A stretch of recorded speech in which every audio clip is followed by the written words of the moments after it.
lectura estaremos contando con la presencia del doctor Marco Antonio Solís Bravo, con su título de ponencia, Cursos y desenlaces del TDAH. Antes de comenzar, voy a dar lectura a su biografía curricular.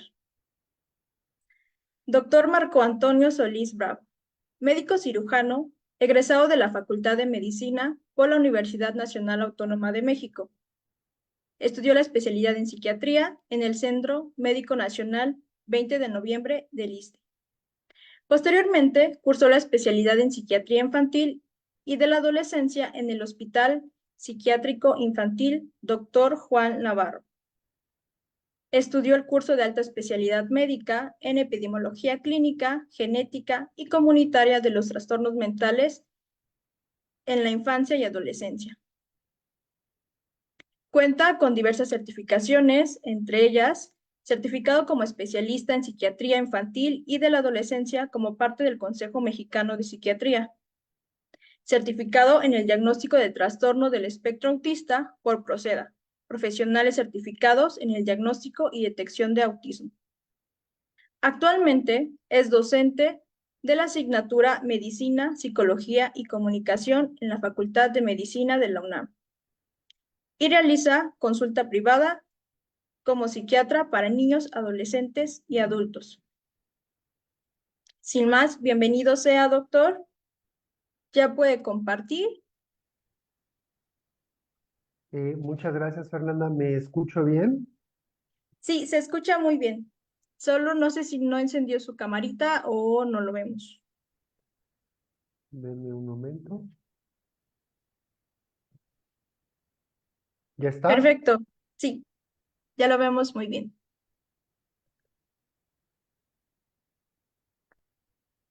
Espero entonces que también puedan ya ver la presentación. Listo, ya se ve. Perfecto. Y Adelante. no hay ningún problema, no se ha oscurecido la pantalla, nada, ¿verdad? No, todo bien. Perfecto, pues entonces vamos a comenzar. De repente falla un poco mi conexión, entonces tal vez tenga que apagar la cámara en algún momento.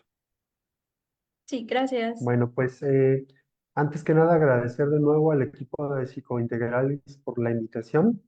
Yo quisiera o me propuse a dar esta presentación con el objetivo de ampliar un poco el conocimiento de ustedes respecto al TDAH en cuanto a, por ejemplo, sus manifestaciones clínicas, pero también como para poder informarles cuál es el impacto que tiene el TDAH a lo largo de todo el curso de la vida, con el propósito de entender, entre otras cosas, por qué se considera un trastorno y cuál puede ser el efecto de tan grande del tratamiento sobre la calidad de vida para estos pacientes. Entonces, primero que nada quisiera comenzar hablando acerca de cómo identificamos el TDAH, cómo se diagnostica el TDAH. El TDAH es un trastorno del neurodesarrollo y como tal comparte algunas características con todos los demás trastornos del neurodesarrollo. Suele observarse antes del inicio de la pubertad, puede llegarse a observar incluso desde la edad preescolar y muestra un curso estable a lo largo del tiempo. Eso quiere decir que no es un trastorno que dure solamente un par de semanas, sino que se llega a presentar a lo largo de toda la infancia, adolescencia e incluso la edad adulta, aunque sus manifestaciones cambian de acuerdo al momento del tiempo en el que nos encontremos, de acuerdo al nivel del desarrollo. Para poder identificar, para poder diagnosticar el TDAH, no hace falta ninguna prueba, ningún examen diagnóstico ni de gabinete en particular. El diagnóstico es completamente clínico y consiste en encontrar las diferentes características o criterios diagnósticos en los pacientes apropiados. Y entonces, para poder hacer el diagnóstico, necesitamos que exista la presencia de un patrón persistente de síntomas de inatención y o síntomas de hiperactividad e impulsividad que interfiera con el funcionamiento y además que sucedan por fuera o de una forma que sobrepasa las expectativas del desarrollo para esa persona. Además, estos diferentes síntomas tienen que estar presentes antes de los 12 años de edad, aunque típicamente se pueden encontrar desde la edad escolar o incluso preescolar. Para que estos síntomas se pueda decir que se le atribuyen al TDAH, además tienen que poder observarse en por lo menos dos o más ambientes. O sea, no tienen que suceder solo en un ambiente para que podamos tener la certeza de que es algo que es propio del niño, del paciente que lo está viviendo. Es necesario que se pueda documentar la presencia de estos síntomas en más de dos ambientes, por lo menos dos o más ambientes. Típicamente sería lo que se observa en casa y los reportes de la escuela. Además, como sucede con cualquier trastorno mental o del desarrollo, para que estos síntomas se consideren un trastorno, tienen que interferir o reducir la calidad del funcionamiento, ya sea social, académico u ocupacional. Y los síntomas no pueden explicarse mejor por la presencia de otro trastorno mental u otro trastorno médico. O sea, por ejemplo, los síntomas de inatención no se explican mejor por la presencia de un trastorno afectivo o un trastorno de ansiedad, por hablarles de algunos ejemplos que pudieran asemejarse al TDAH. Y para poder hacer el diagnóstico contamos con tres dimensiones o tres grupos de criterios. El criterio eh, a ver, disculpen. Sí, disculpen. Para poder hacer el diagnóstico, además necesitamos que de las dos dimensiones de síntomas que hay, haya por lo menos seis síntomas de cada una de las dimensiones. O sea, ya sea por lo menos seis síntomas de la dimensión A o por lo menos seis síntomas de la dimensión B. Estos síntomas además tienen que tener un impacto importante en el desarrollo de las habilidades sociales o académicas. Nice. Y en el caso de adolescentes y adultos se requieren por lo menos cinco síntomas de cada una de estas dimensiones. Y como les mencionaba, entonces hay dos dimensiones de síntomas que forman parte de los criterios diagnósticos. La dimensión A, que involucra los síntomas de inatención, y la dimensión B, que involucra los síntomas de hiperactividad e impulsividad. De nuevo, tengan en mente que para poder hacer el diagnóstico no necesitamos ninguna prueba ni estudio en particular. Lo que necesitamos es la presencia de estos criterios diagnósticos y el diagnóstico es sobre todo clínico. Entonces, para poder afirmar que el paciente cumple con criterios de alguna de las dos dimensiones, de esta lista de 9 síntomas que les voy a leer a continuación, necesitan estar presentes por lo menos 6 síntomas. De nuevo, también recuerden que necesitan estar presentes antes de los 12 años de edad. Necesitan además estar presentes en dos o más contextos, dos o más ambientes. Y en cuanto a los síntomas de distracción, algunos de los criterios, o más bien los criterios que utilizamos para identificar estas molestias incluyen, por ejemplo, que el paciente, la niña o el niño, no presta atención suficiente a los detalles e incurre errores por descuido, ya sean tareas escolares, en el trabajo o en otras actividades. Para que estos criterios puedan considerarse positivos, tienen que suceder muy a menudo, o sea, más allá de lo que uno esperaría de acuerdo a las expectativas del desarrollo de cada uno de los pacientes. También se incluyen dentro de estos criterios el que tengan dificultades para mantener la atención en tareas o actividades lúdicas.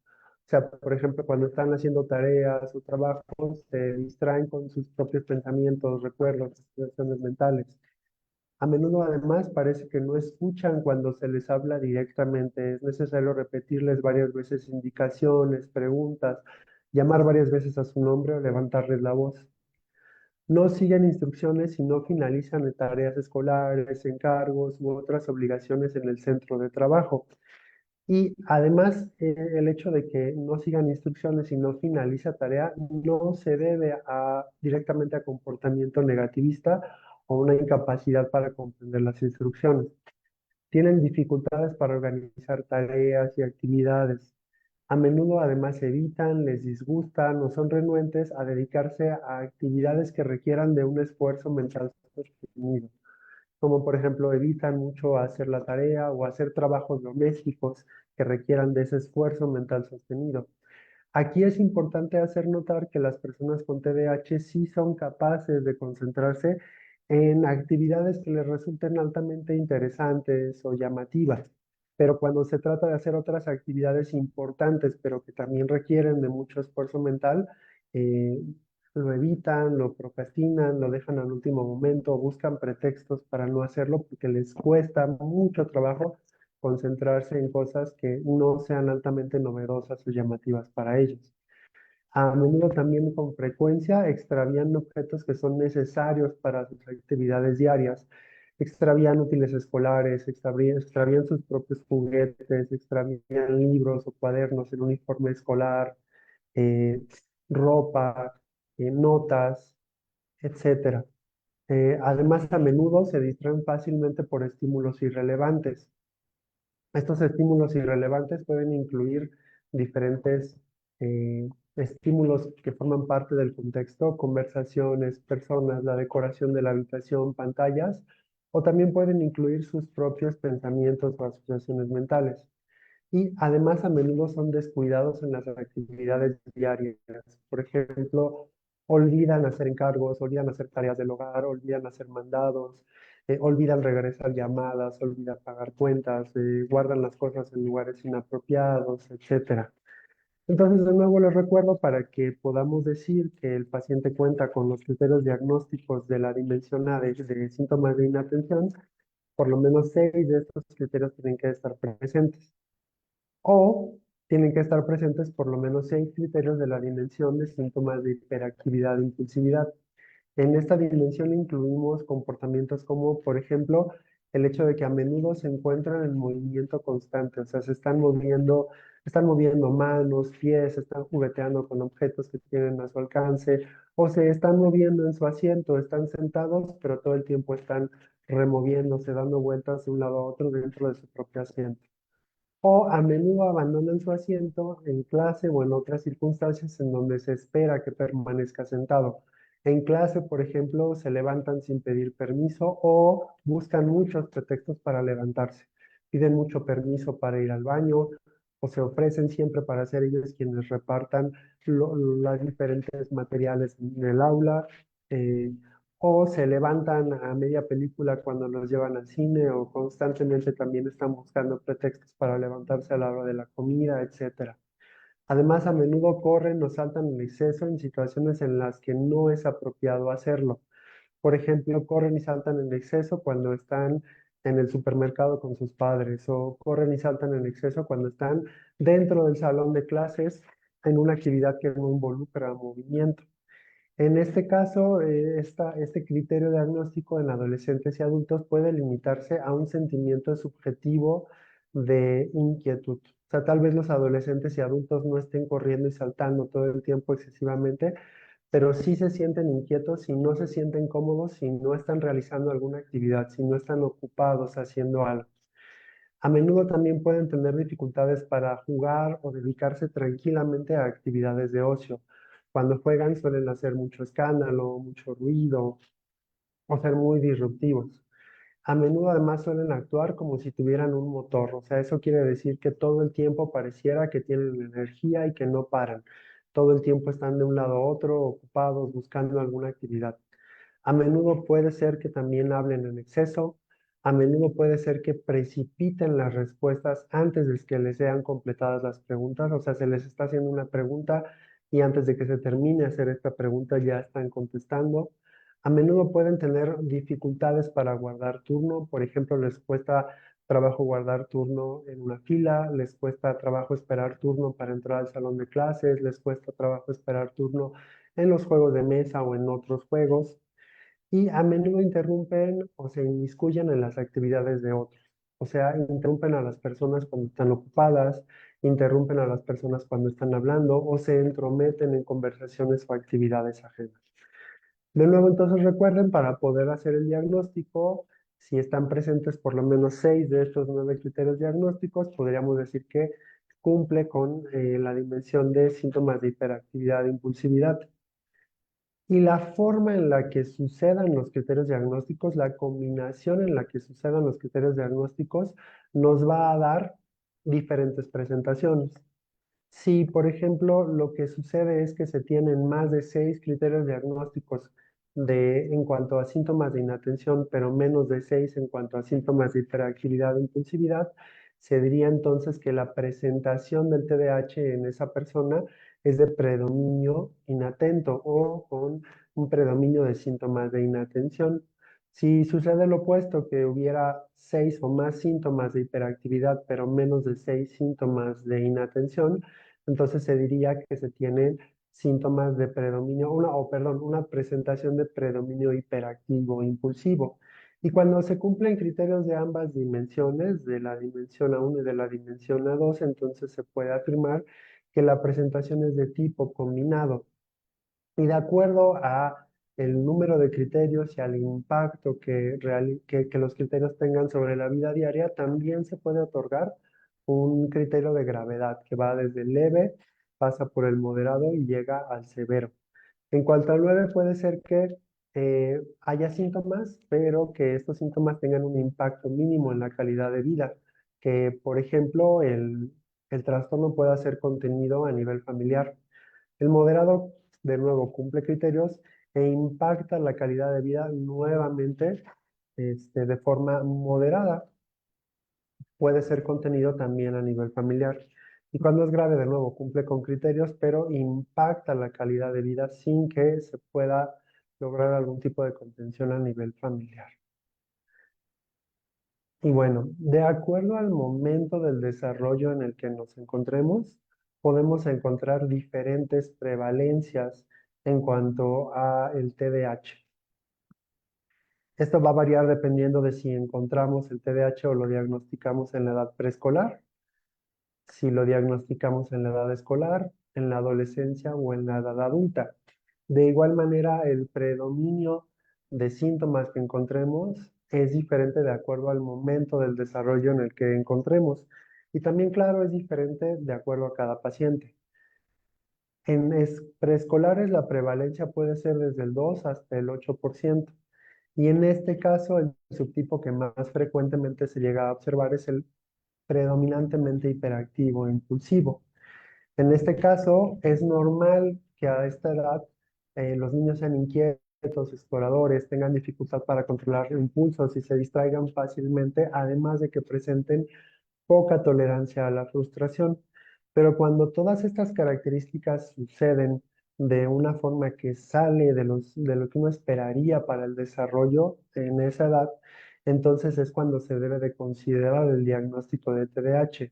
O sea, cuando estas diferentes características comienzan a tener algún efecto, un impacto negativo en algún área del funcionamiento de ese niño, como por ejemplo en su desempeño escolar o en sus relaciones sociales o su comportamiento en casa.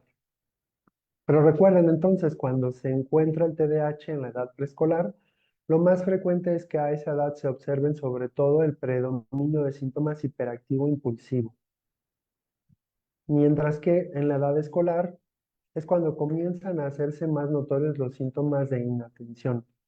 Hacia los 5 o los 6 años, los síntomas de TDAH pueden llegar a exacerbarse, ya que a esa edad aumenta el grado de dificultad de las diferentes actividades que se le comienzan a exigir al niño. O sea, tal vez en el preescolar los síntomas no son tan notorios porque el contexto le permite al niño, por así decirlo, adaptarse o funcionar.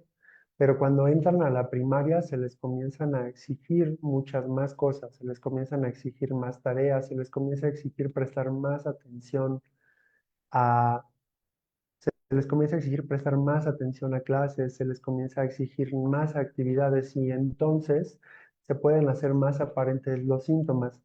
Sobre todo se pueden hacer más aparentes los síntomas de inatención. Y no solo eso, sino que además el niño comienza a percatarse de las dificultades que les ocasionan sus síntomas, tanto en el desempeño escolar y en sus relaciones con maestros y compañeros. Y el hecho de que comience a percatarse de que estos síntomas le ocasionan problemas, también puede comenzar a contribuir a que surjan otras complicaciones o síntomas asociados al TDAH, como pudieran ser síntomas de ansiedad o síntomas afectivos. En ese sentido, también quisiera que tengan en mente que de igual manera en preescolares podríamos identificar tempranamente el TDAH cuando suceden también algunos síntomas o trastornos asociados con los problemas de hiperactividad e impulsividad, como por ejemplo pueden ser problemas de agresión, de negativismo, de retar a la autoridad.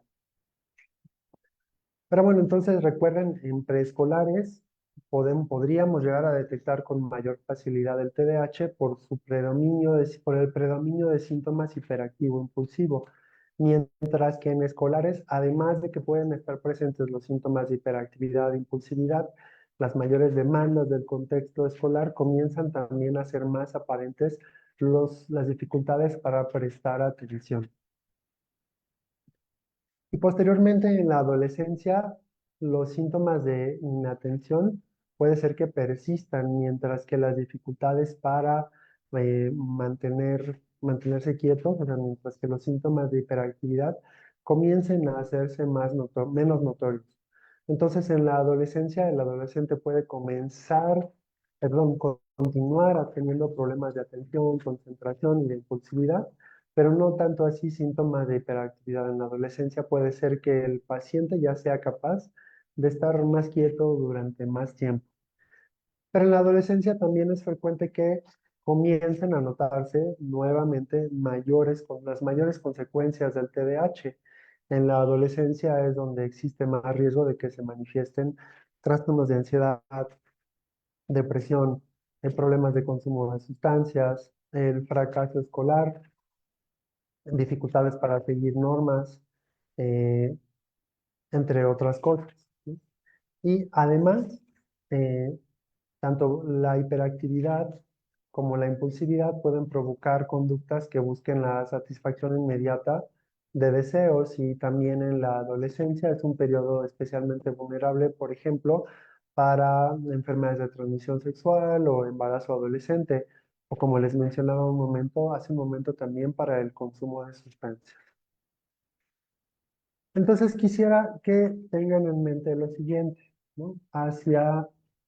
Conforme pasa el tiempo, lo que podemos esperar en cuanto al curso del TDAH es que los síntomas de inatención persistan, mientras que al mismo tiempo los síntomas de hiperactividad e impulsividad vayan disminuyendo.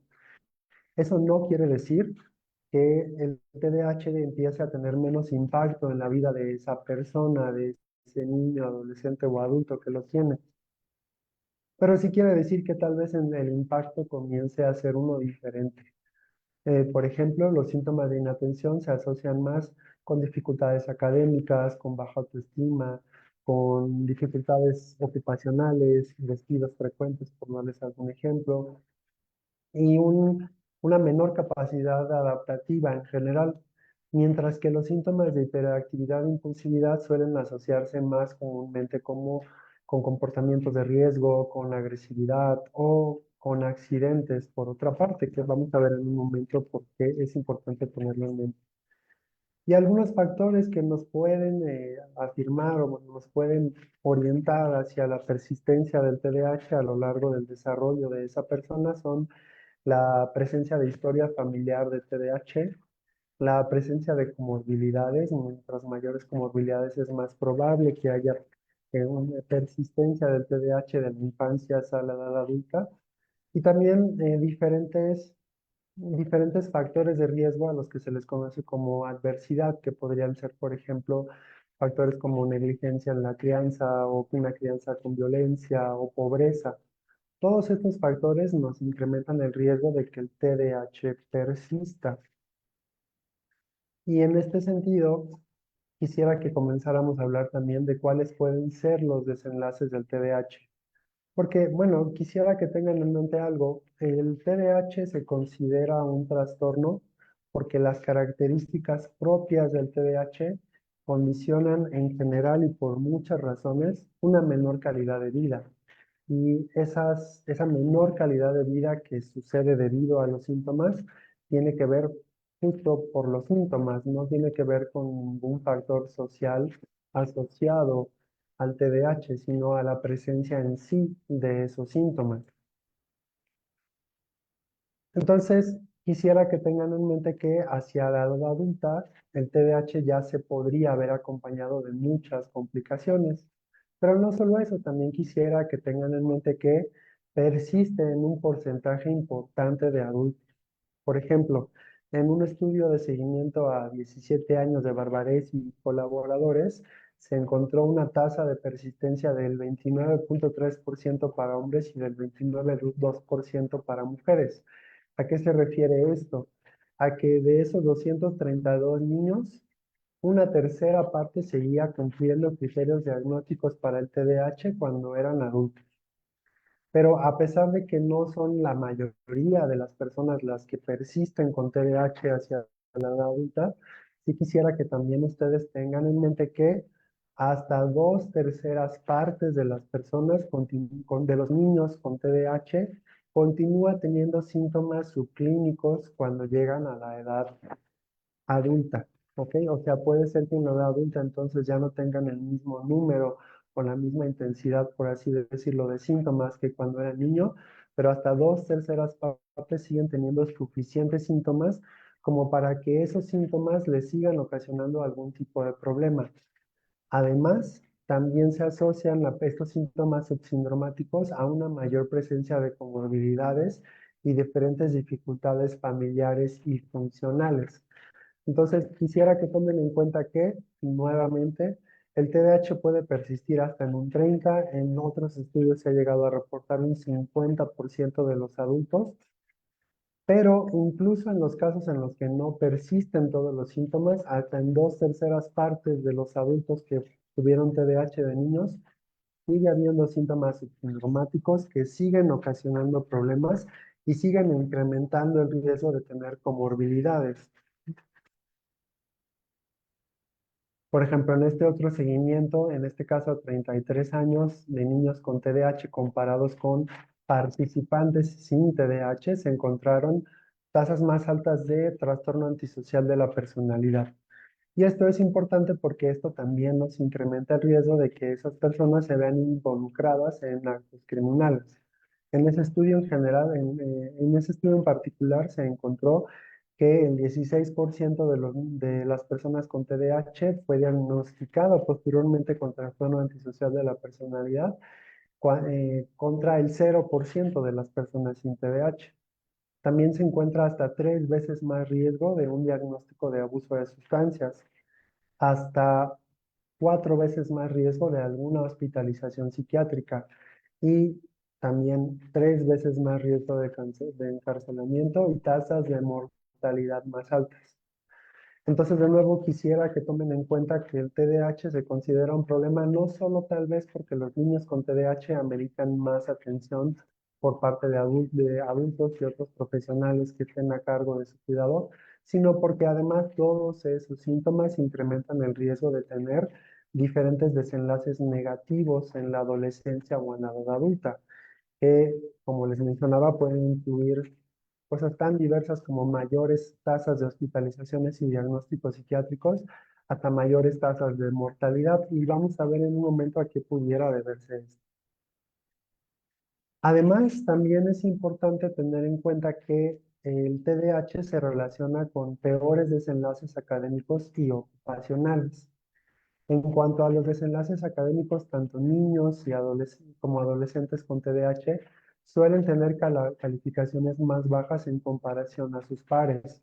Y también suelen tener calificaciones más bajas, aún a pesar de que no necesariamente tienen una menor inteligencia. O sea, incluso a veces pueden tener eh, una inteligencia arriba del promedio y aún así tener un desempeño académico más bajo que otras personas con menor inteligencia.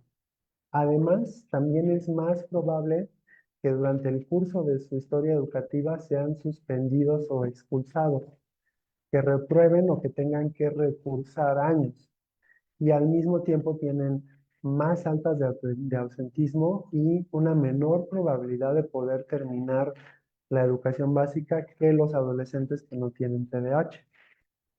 Por ejemplo, en este otro estudio de Breslau y colaboradores en Estados Unidos, uno de cada tres de los estudiantes que tienen TDAH combinado abandonan la escuela preparatoria, en comparación al 15% de los adolescentes que no tienen un diagnóstico de TDAH. Entonces, además de que el TDAH incrementa el riesgo de que haya, incrementa el riesgo de que haya otros diagnósticos psiquiátricos, incrementa el riesgo de que haya mayores hospitalizaciones psiquiátricas, de que haya una muerte prematura, también disminuye el funcionamiento académico. Y quisiera que tengan en mente que esto puede tener algo así como un efecto de cascada, porque si el TDAH condiciona también un menor desempeño académico, al mismo tiempo puede terminar condicionando eh, un menor estatus socioeconómico, o sea, puede terminar condicionando menores ganancias económicas para esa persona a lo largo de toda su vida. No solo, y esto es no solo debido a que disminuya el funcionamiento académico, sino también a que ocasiona una un peor funcionamiento ocupacional. ¿Ok? Pero bueno, en este otro estudio en adultos con TDAH, Curian y colaboradores encontraron también los siguientes desenlaces.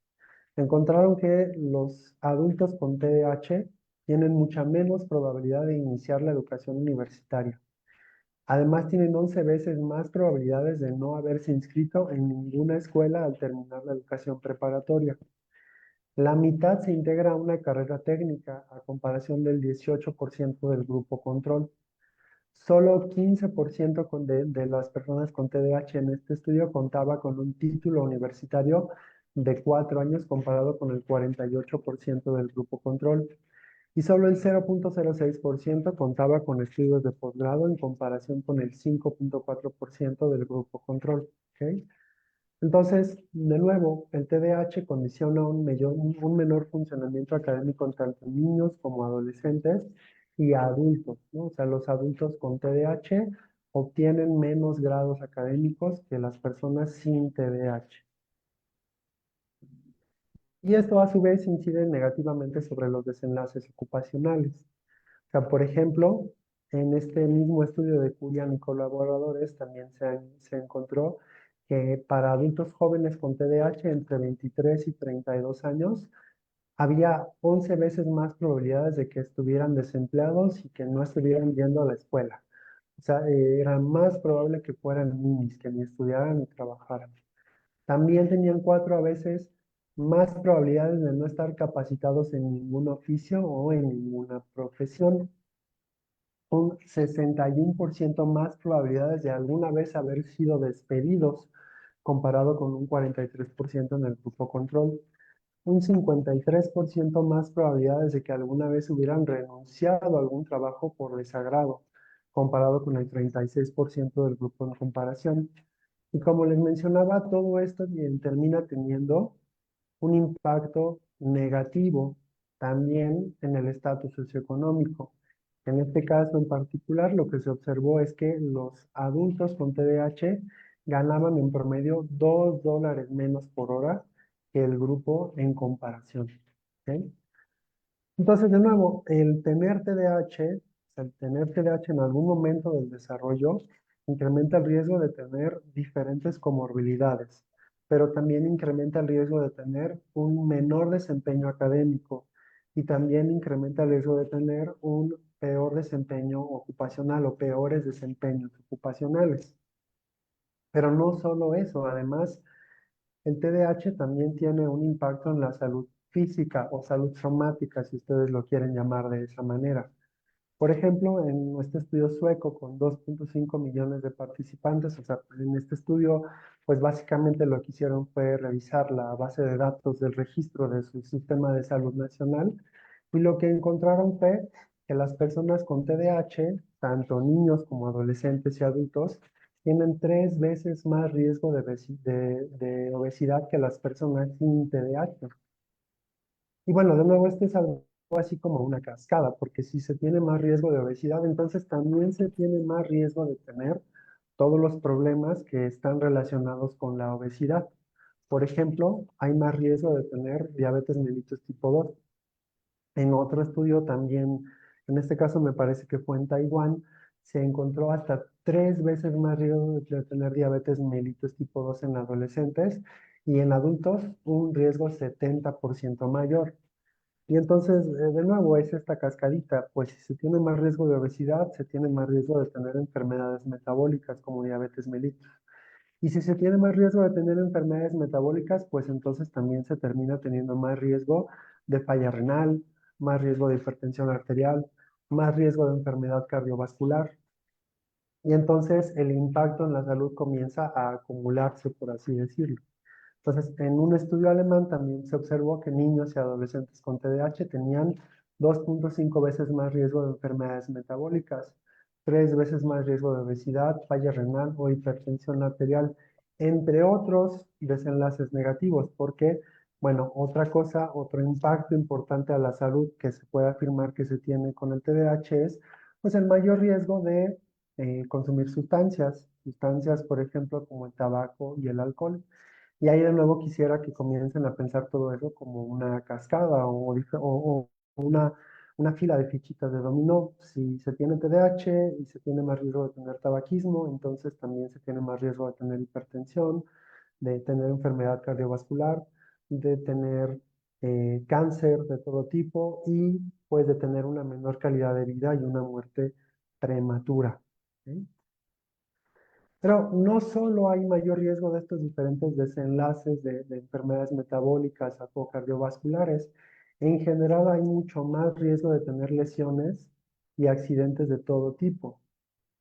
Bueno, por ahí preguntan a qué se debe el desarrollo de estas enfermedades metabólicas. Una de las hipótesis o de los síntomas que se relaciona con el desarrollo de obesidad y de abuso de sustancias y de todos estos problemas es el menor control de impulsos. O sea, si un niño o adolescente con TDAH tiene comida altamente palatable cerca, pues tal vez sea menos capaz de resistir el impulso de consumirla que un niño o adolescente sin TDAH. Y de nuevo, entonces esto hace que se caigan las fichitas de dominó o empieza esta reacción en cadena. Por lo mismo, esta menor capacidad para el control de impulsos también puede hacer que pues, se tenga una menor capacidad para resistir la tentación de probar el alcohol o el tabaco. Y esto es lo que termina incrementando el riesgo de que se desarrollen estos problemas adicionales. Y lo mismo se puede afirmar respecto a los accidentes. La peor capacidad que tienen muchos pacientes con TDAH para controlar impulsos, pues también los hace tener más riesgo de tener quemaduras. Por ejemplo, en este estudio de Jeb y colaboradores, también me parece que fue en Taiwán, se encontró 2 veces más riesgo de quemaduras en menores de 6 años y un 70 más riesgo de quemaduras de los 7 a los 17 años. ¿Ok? Y de nuevo, al mismo tiempo también se encontró un mayor riesgo de lesiones por accidentes, mayor riesgo de tener fracturas, esguinces, traumatismo craneoencefálico y hasta un 50% de más riesgo de tener accidentes de tránsito, ¿no? Y bueno, también quisiera que tengan en mente que todo esto también se puede relacionar con un mayor riesgo de tener muerte prematura. ¿Ok? Y no solo eso, sino de tener diferentes complicaciones, como pudieran ser también síndromes dolorosos crónicos, que también son más prevalentes en personas con TDAH. Y pues, como les mencionaba, como pues tienen mayor riesgo de tener accidentes, quemaduras, fracturas, caídas, choques, pues también tienen un 30% más riesgo de tener alguna muerte accidental. Pero no solo tienen más riesgo de tener una muerte accidental, también tienen más riesgo de presentar suicidios consumados e intentos de suicidio. De nuevo, quisiera que tengan en mente que el TDAH por sí solo también incrementa el riesgo de tener otros trastornos psiquiátricos, como diferentes trastornos de ansiedad y trastornos afectivos. Y esto, aunado a la menor capacidad que tienen para controlar impulsos, también los pone en más riesgo de tener comportamientos asociados al suicidio, que pueden ser autolesiones, pueden ser intentos de suicidio y pueden ser también suicidios consumados, ¿no? Entonces, la tasa de suicidios consumados en este estudio de Septier y colaboradores fue hasta 6 veces mayor. Y en este otro estudio de Juan y colaboradores, el riesgo de presentar intentos de suicidio fue hasta 4 veces mayor en comparación a controles sin TDAH. Bueno, pues como se pueden imaginar ustedes, todo esto además condiciona que cuando se les hacen diferentes escuelas, cuando se les hacen diferentes encuestas respecto a la calidad de vida, también se encuentren menores puntajes en estos diferentes índices de calidad de vida. Y esto, incluso cuando se hacen encuestas ya sea al propio paciente o cuando se le hacen encuestas de calidad de vida a los padres o maestros del paciente, a los adultos relacionados con su cuidado. ¿Ok? Entonces, tanto cuando se le pregunta al paciente como cuando se le pregunta a los adultos relacionados con cuidado, se pueden encontrar diferentes impactos negativos considerables en la calidad de vida. Por ejemplo, se encuentran mayores tasas de rechazo por sus pares. O sea, a los niños con TDAH suelen terminar teniendo menos amigos o ser menos agradables para sus pares, ¿no? También terminan teniendo más riesgos de verse involucrados en el acoso escolar. Esto tanto como con el papel de bully como en el de víctima, o también algo que sucede comúnmente como en el papel de bully y de víctima. Y pues también cuando se les preguntan el número de amistades de acuerdo a sus niveles de desarrollo, pues también tienen un menor número de amistades en comparación a otros niños que no tienen TDAH. Y lo mismo también se les pueden encontrar menos habilidades sociales, o sea, son menos capaces de compartir, de tomar turnos, de entender, de compartir sus propias emociones y entender las emociones ajenas, etcétera. En este mismo sentido, también se observan en ellos mayores dificultades para la regulación emocional, en particular mayores dificultades para la regulación de las emociones desagradables, como pudiera ser la frustración o la ira. Y por otra parte, también se encuentra un impacto en la calidad de vida en otras cosas tan diversas como pudiera ser, por ejemplo, el hecho de que las adolescentes con TDAH también presentan mayores tasas de embarazo adolescente. Entonces, de nuevo, quisiera que tengan en mente que todos estos desenlaces negativos están asociados específicamente a los síntomas del TDAH, no están asociados a factores sociales ni ambientales. Suceden como parte de pues, las propias características del TDAH, como parte de las diferentes dificultades para prestar atención, los diferentes síntomas de hiperactividad e impulsividad, y también con las dificultades en la regulación emocional asociadas al propio TDAH. Y afortunadamente, el tratamiento tiene un impacto positivo en todos estos desenlaces negativos. En particular, el tratamiento farmacológico ha sido relacionado en diversos estudios con un menor riesgo de presentar diferentes desenlaces negativos.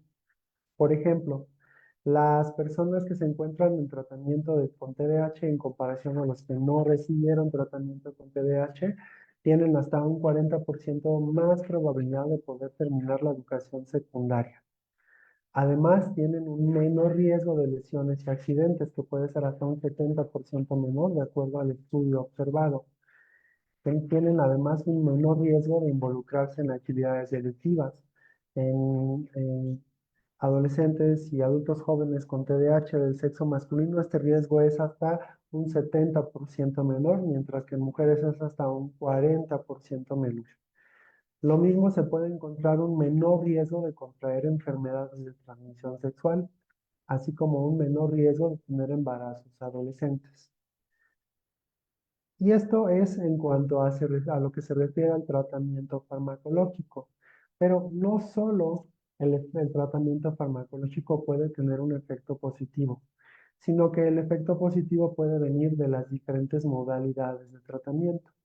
Aquí lo que quisiera ustedes es Doctor, que, 5 minutos para ir cerrando, por favor. gracias, aquí lo que quisiera es que repasemos esta pequeña tabla que ustedes pueden encontrar en el último primer de TDAH de la revista Nature.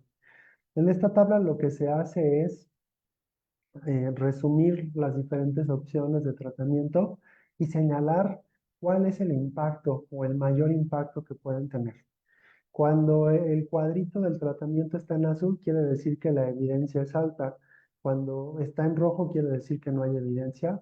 y cuando está en amarillo quiere decir que la evidencia es mixta. Si se dan cuenta de todas las opciones de tratamiento, el que tiene un impacto más grande es el medicamento. Mientras más gruesa sea la flechita, mayor es el impacto. Entonces, el medicamento es el que tiene el impacto, digamos que en las dimensiones, es el que tiene más impacto porque el efecto es más robusto, pero también es el que tiene impacto en dimensiones más numerosas. El medicamento disminuye los síntomas de TDAH, pero también mejora la calidad de vida y la función, el funcionamiento, también contribuye a mejorar la regulación emocional y las comorbilidades, como pudiera ser el trastorno negativista desafiante o la agresividad, y mejora las funciones ejecutivas. Y de ahí el siguiente rubro de tratamientos que tiene el impacto, digamos que más diverso y positivo, son las intervenciones conductuales.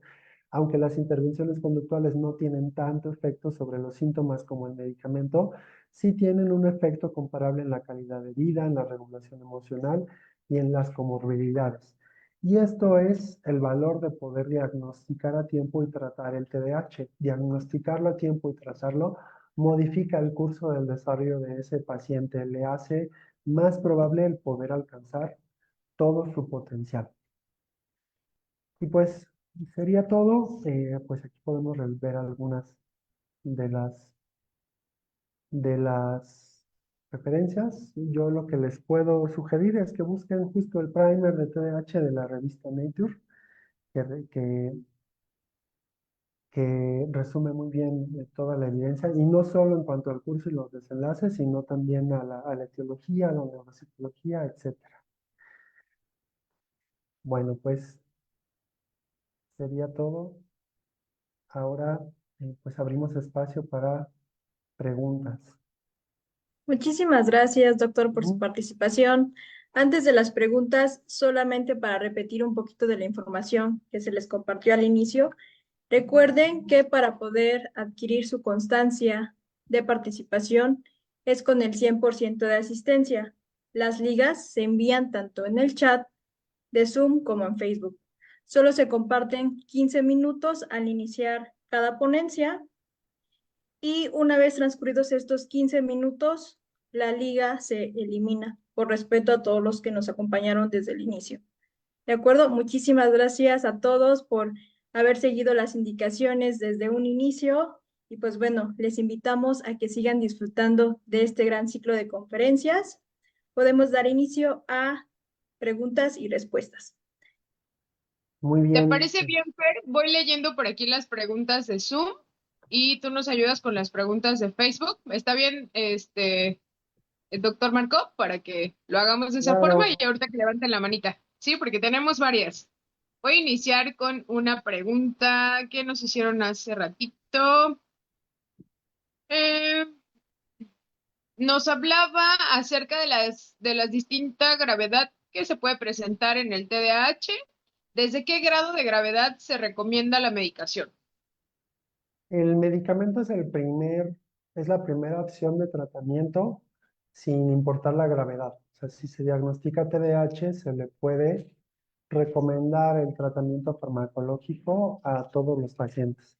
La decisión de tomar el tratamiento farmacológico ya es algo individual, pero es la primera opción de tratamiento siempre que se haga el diagnóstico.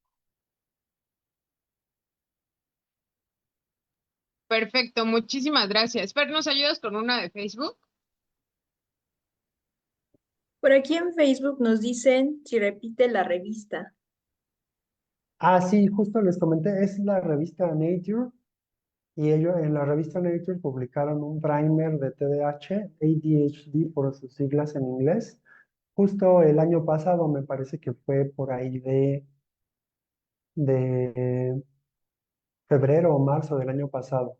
Y ahí es donde pueden ustedes ver la figurita que les compartí. Por acá también nos habían preguntado sobre la revista, doctor. No sé si nos lo puedes escribir en el chat al término Sí, de sí, la justo sesión de preguntas. se los acabo de escribir. Muy bien, muchísimas gracias.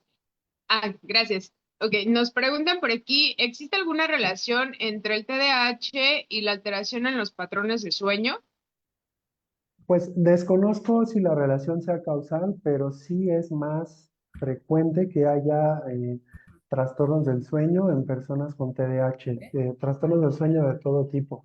Además, también es frecuente que haya enfermedades, es más frecuente que haya enfermedades respiratorias o enfermedades que condicionan la obstrucción de la vía aérea. O sea, el asma y las alergias también son más frecuentes en personas que tienen TDAH. De nuevo, no podría decirles que esa sea una relación causal, pero pues sí que suceden con más frecuencias y esto a su vez también puede ocasionar dificultades en el patrón del sueño, como pudieran ser, por ejemplo, apneas del sueño. Muchísimas gracias. Adelante, Fer. ¿Hay En alguna otra? Facebook, sí, en Facebook, Abigail Mejía nos pregunta, ¿cuál sería el protocolo para el diagnóstico como tal? ¿Cómo intervienen los psicólogos en el mismo? El diagnóstico lo puede hacer pues cualquier profesional que esté debidamente capacitado. Usualmente el protocolo puede incluir, por ejemplo, la aplicación de escalas de tamizaje que nos permitan identificar a los pacientes con mayor riesgo de tener TDAH. Y después de las escalas de tamizaje se puede hacer una evaluación clínica que haga énfasis en la historia del desarrollo del paciente y en la búsqueda intencionada de los diferentes criterios diagnósticos, que también puede incluir realizar escalas adicionales para obtener información de diversos contextos o incluso pruebas neuropsicológicas que ayuden a medir pues, la capacidad de control de impulsos para prestar atención, etc.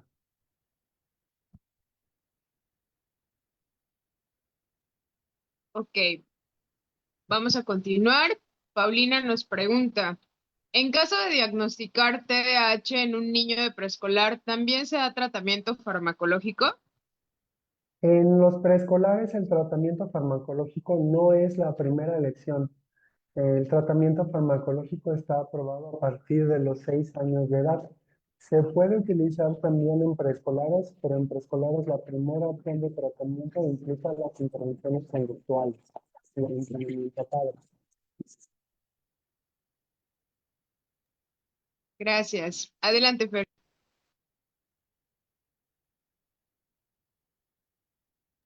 De momento en Facebook ya no tenemos ninguna otra pregunta. Aquí sí tenemos un montón. Voy a continuar.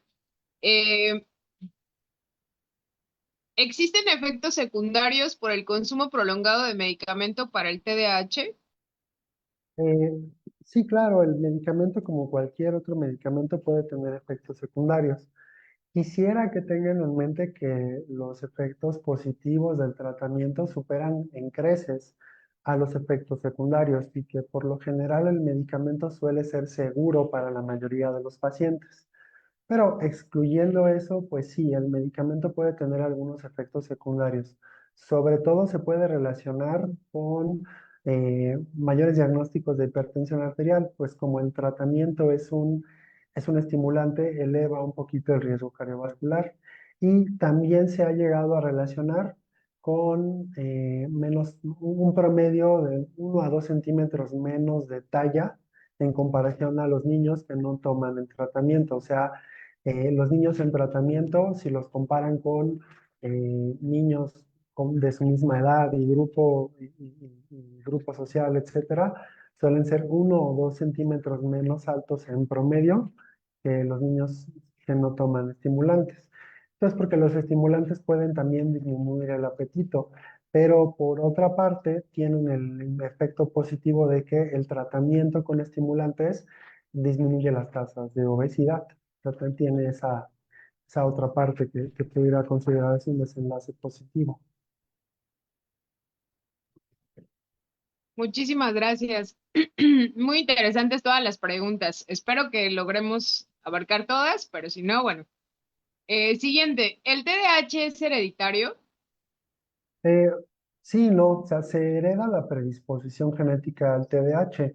El TDAH es mucho más frecuente en familiares de primer grado de personas con TDAH que en familiares de personas sin TDAH.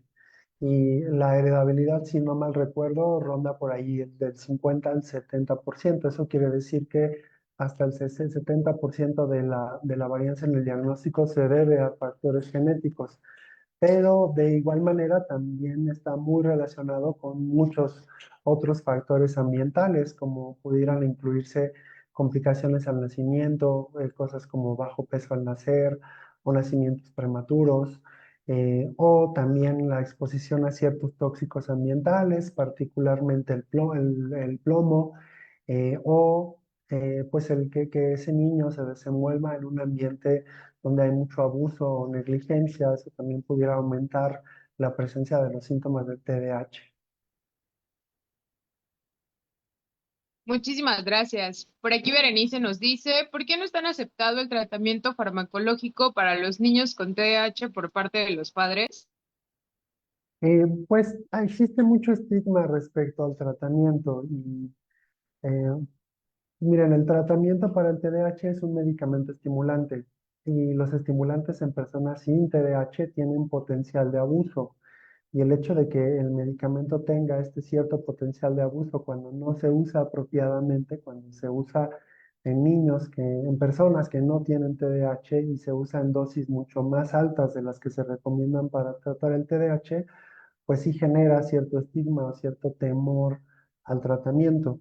Pero yo quisiera de nuevo que tengan en mente que a pesar de que existe ese riesgo en personas sin TDAH, los efectos positivos, los beneficios del tratamiento en personas con TDAH superan con creces a todos los posibles riesgos. Directora, por aquí en Facebook ya tenemos Sí, unas adelante, preguntas. adelante. Abigail nos pregunta, ¿a qué edad se diagnostica? El TDAH puede diagnosticarse desde aproximadamente la edad preescolar, desde los 3 años en adelante, que es cuando suelen hacerse más notorios los diferentes síntomas. Para que se pueda diagnosticar, eso sí, lo que requerimos sí o sí es que los síntomas hayan estado presentes antes de los 12 años. Entonces también eso es algo importante. Si aparecen múltiples dificultades para prestar atención en la edad adulta, eh, entonces lo que hay que hacer es sospechar de otra cosa que no sea el TDAH, porque el TDAH, para diagnosticarlo, tiene que empezar antes de los 12 años. Muy bien, ¿todavía tenemos tiempo, Fer? Un minuto. Ok. He notado que cada vez va en aumento la presencia de TDAH. ¿Habrá algún factor que lo provoque? Por ejemplo, el tipo de alimentación y la edad mínima para tener la certeza de recibir este diagnóstico. Eh, pues la edad mínima cambió en 2013. En el 2013 la edad, bueno, no la edad mínima, pero en el 2013 los criterios diagnósticos, antes del 2013 los criterios diagnósticos nos pedían que los síntomas estuvieran presentes antes de los 6 años de edad. Se amplió la edad porque se encontró que ampliarla no incrementaba significativamente la prevalencia y sí permitía brindarle atención a muchos otros niños que de otra forma habrían sido excluidos del diagnóstico. Pero más allá de eso, no hay evidencia de que la prevalencia haya aumentado en las últimas décadas. Lo que sí ha aumentado es el reconocimiento y pues la aceptación de la necesidad de tratamiento, así como pues ha disminuido el estigma a poder ser tratado y a poder decir tengo TDAH o mi hija o hijo tiene TDAH. Muchísimas gracias. Bueno, pues vamos a concluir aquí las preguntas.